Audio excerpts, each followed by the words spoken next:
Bismillahirrahmanirrahim. Assalamualaikum warahmatullahi wabarakatuh. Innal hamdalillah nahmaduhu wa nasta'inuhu wa nastaghfiruh wa na'udzu billahi min shururi anfusina wa sayyiati a'malina. May yahdihillahu fala mudilla lahu wa may yudlil fala hadiya lahu. Asyhadu an la ilaha illallah wa asyhadu anna Muhammadan abduhu wa rasuluh. Allahumma salli ala Muhammad wa ala ali Muhammad kama sallaita ala Ibrahim wa ala ali Ibrahim innaka Hamidum Majid. Wa ba'd. Ayuhal hadirun, Bapak Ibu sekalian, jamaah salat subuh yang dirahmati Allah Subhanahu wa taala. Alhamdulillah, marilah kita senantiasa panjatkan rasa syukur kita kepada Allah Subhanahu wa taala yang telah memberikan kepada kita sekalian kesempatan juga kekuatan dan mengarahkan hati kita untuk kita terus bisa dekat kepada Allah Subhanahu wa taala, baik dengan ibadah saum yang hari ini insyaallah akan kita jalankan, maupun dengan ibadah solat ya, seperti solat subuh yang saat ini telah kita lakukan. Jamaah sekalian, tidak terasa hari mengalir begitu cepat. Sekarang hari yang keberapa dari Ramadan, Pak? Hari ke-6. Berarti sisanya tinggal berapa hari lagi, Pak? Ya. Kira-kira Pak, Ibu pengen Ramadannya cepat selesai atau pengen Ramadannya masih lama? Ya.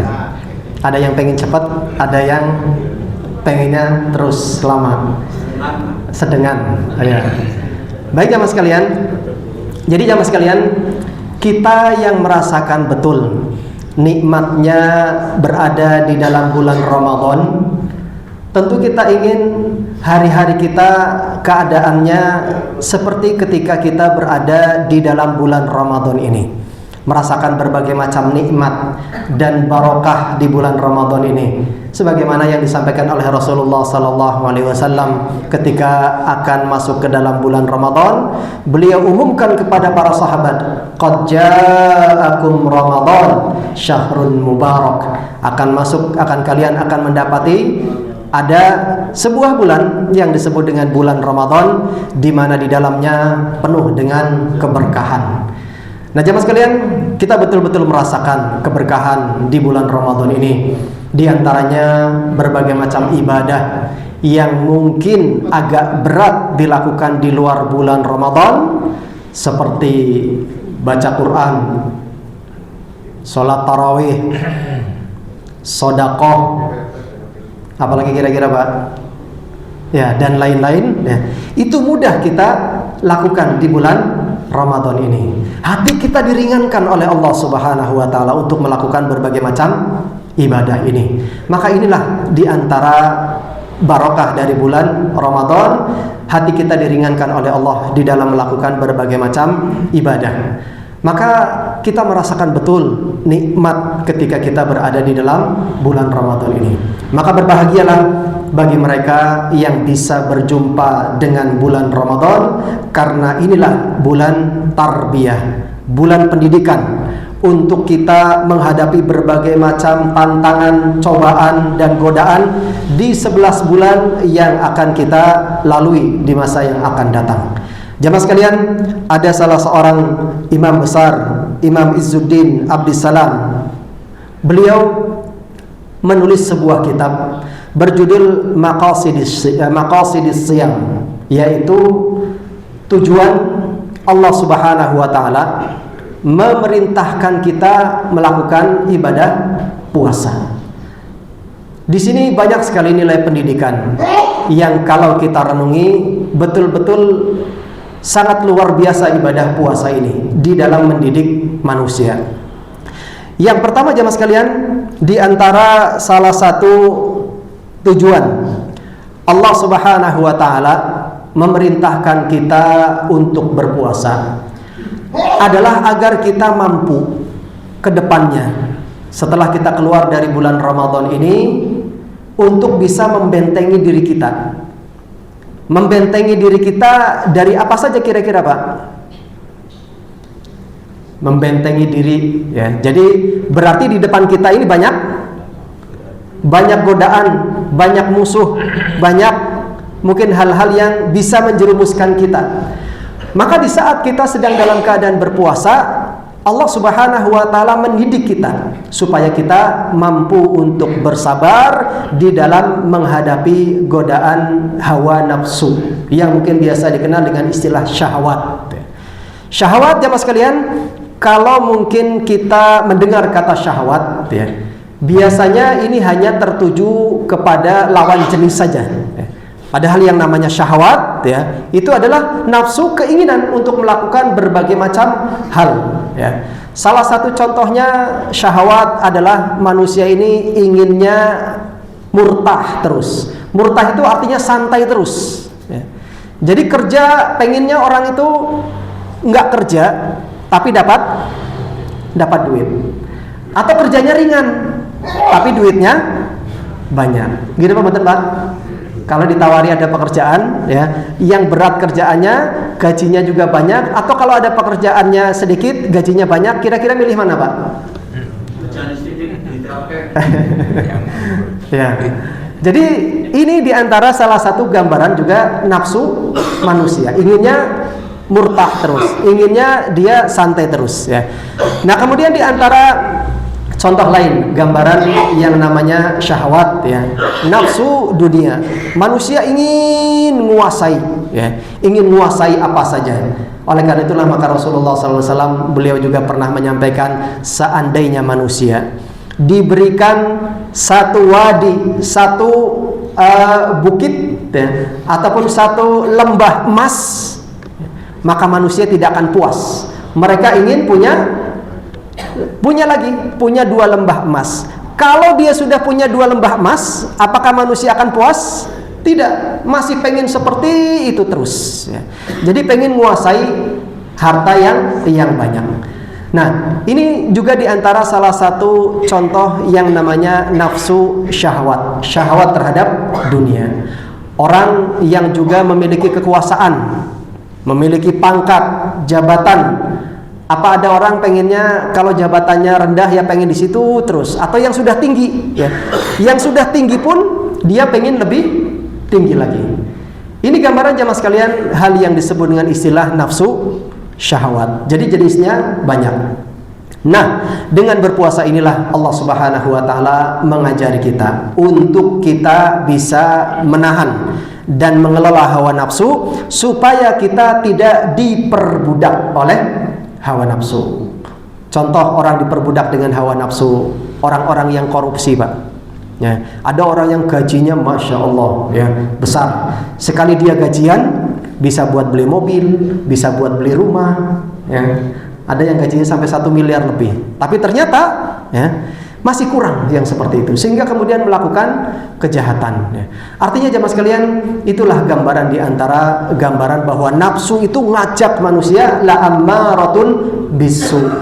Maka di dalam puasa ini Allah Subhanahu wa taala mengajari manusia agar mereka bisa menundukkan hawa nafsu. Contoh yang kecil saja jemaah sekalian. Kalau orang di siang bulan Ramadan lagi buka HP, Pak. Buka HP, ya. Kemudian tiba-tiba ada iklan ataupun mungkin ada sesuatu, ya, datang di HP-nya. Kebetulan ada di situ ngapunten mungkin gambar wanita lagi joget-joget dan kekurangan bahan pakaiannya.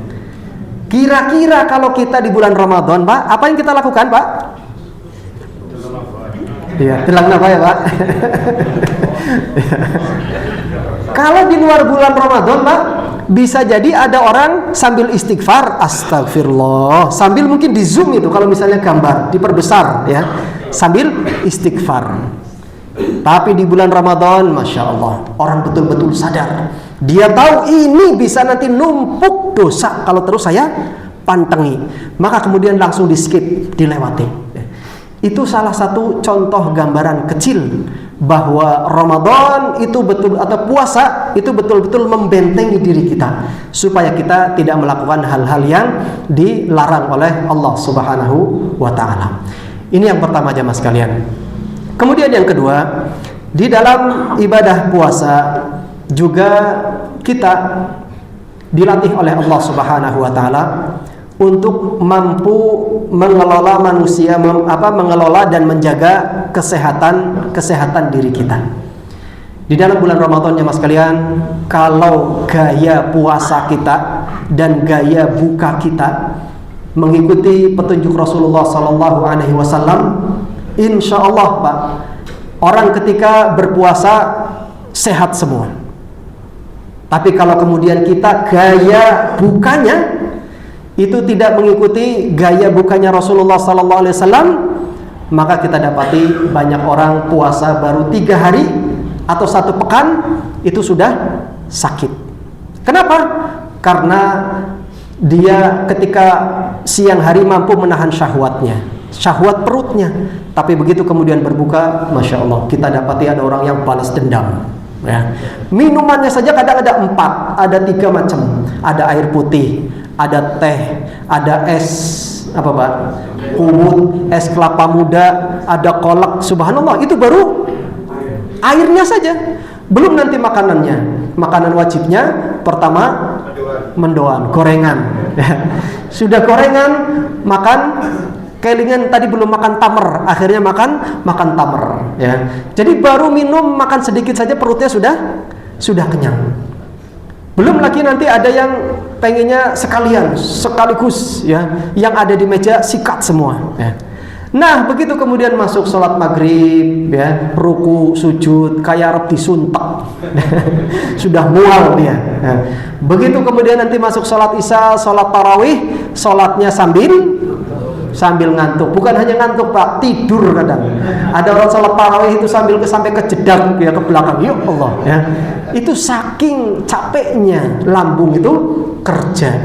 Nah, ini salah satu contohnya. Jadi kalau orang melakukan ibadah puasa, kemudian cara dia berbuka itu tidak sama dengan cara Rasulullah SAW, maka ya ketika dia berpuasa, ya kemudian buka, itu kemudian bisa menimbulkan bahaya bagi dirinya sendiri. Maka ketika kita mengambil sunnah Rasulullah SAW, kita harus betul-betul sempurna mengambil semuanya. Ada lagi yang mungkin gaya sahurnya Pak. Ada orang yang kadang-kadang gaya sahurnya itu, ya Rasulullah memerintahkan kita kalau kita sahur itu dekat adzan atau masih jam 2 malam Pak. Dekat adzan. Supaya apa kira-kira? Ya, supaya lebih tahan nanti di siang harinya, ya. Ada orang yang kadang-kadang ya melek-lekan, apalagi yang anak-anak muda, ya. Dia bilang nggak bisa tidur, akhirnya jam 1 ya malam dia sahur. Sekalianlah bok nanti nggak bangun. Kalau sahurnya jam 1 malam, Pak, kira-kira nanti jam 9 pagi apa masih kuat, Pak? Iya, sudah kayak cacing kepanasan, ya.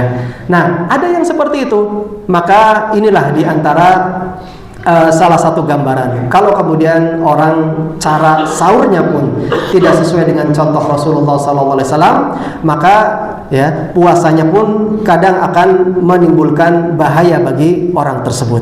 Maka jemaah sekalian, inilah diantara ya gambaran ketika kita memang mengikuti Rasulullah SAW, maka ikuti seluruh petunjuk beliau, terutama di dalam masalah puasa. Kemudian jemaah sekalian, yang ketiga, di antara salah satu hikmah dari kenapa Allah Subhanahu wa taala memerintahkan kita untuk berpuasa adalah agar kita menjadi orang-orang yang mulia. Orang-orang yang mampu untuk menahan syahwatnya, menahan godaan, mampu bersabar. Itu tentu akan menjadi orang mulia. Dan banyak orang-orang yang kemudian terjerumus ya menjadi narapidana, menjadi orang yang bersalah. Itu sebabnya karena mereka tidak mampu untuk menahan godaan syahwatnya ya.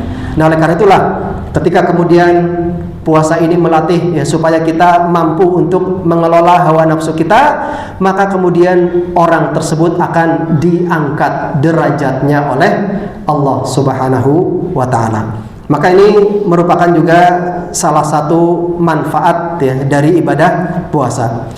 Kemudian jamaah sekalian, yang terakhir, yang keempat, kata Imam Izz Ibn Abdissalam bahwa puasa yang dilakukan ya oleh manusia, khususnya kaum muslimin, manfaatnya adalah Allah Subhanahu wa taala dengan rahmatnya ingin menghapus dosa-dosa manusia, tapi dengan cara yang cepat. Menghapus dosa dengan cara yang cepat.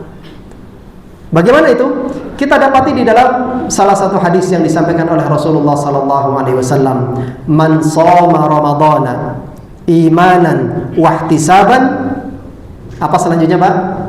"Ghufira lahu ma taqaddama min dzambihi." Ini salah satu manfaat yang sangat luar biasa dari ibadah puasa ini. Jadi barang siapa yang melakukan ibadah puasa, syaratnya dia harus melakukannya dengan imanan. Artinya dia sadar betul ketika dia melakukan ibadah puasa, ya, itu karena menjalankan perintah Allah Subhanahu wa taala. Dan yang kedua juga hanya mengharapkan pahala dari Allah, bukan mengharapkan pujian, bukan mengharapkan ya nanti mendapatkan hadiah, reward yang macam-macam ya karena dorongan puasanya ya. Nah, ketika kemudian mereka melakukannya seperti itu, Allah ataupun Rasulullah sallallahu alaihi wasallam ya beliau mengabarkan bahwa Allah Subhanahu wa taala akan mengampuni dosa-dosa yang telah lalu dari orang tersebut. Maka jamaah sekalian, inilah diantara fawaid besar ataupun faidah, manfaat baik dari sisi tarbiyah, pendidikan jiwa, maupun dari sisi kesehatan ataupun juga dari sisi kemuliaan yang Allah Subhanahu wa taala persiapkan untuk orang-orang yang mau melakukan ibadah puasa.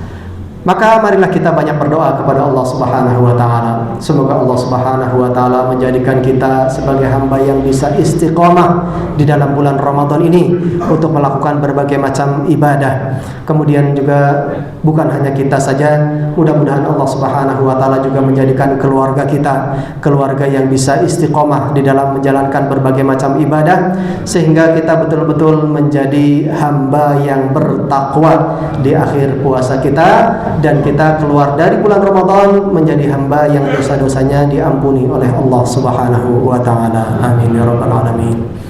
Baik jemaah sekalian, mungkin ini yang bisa disampaikan, kurang lebihnya mohon maaf. Aqulu qouli hadza astaghfirullah li wa lakum. Subhanakallahumma wa bihamdika asyhadu an la ilaha illa anta astaghfiruka wa atubu ilaik. Wassalamu alaikum warahmatullahi wabarakatuh.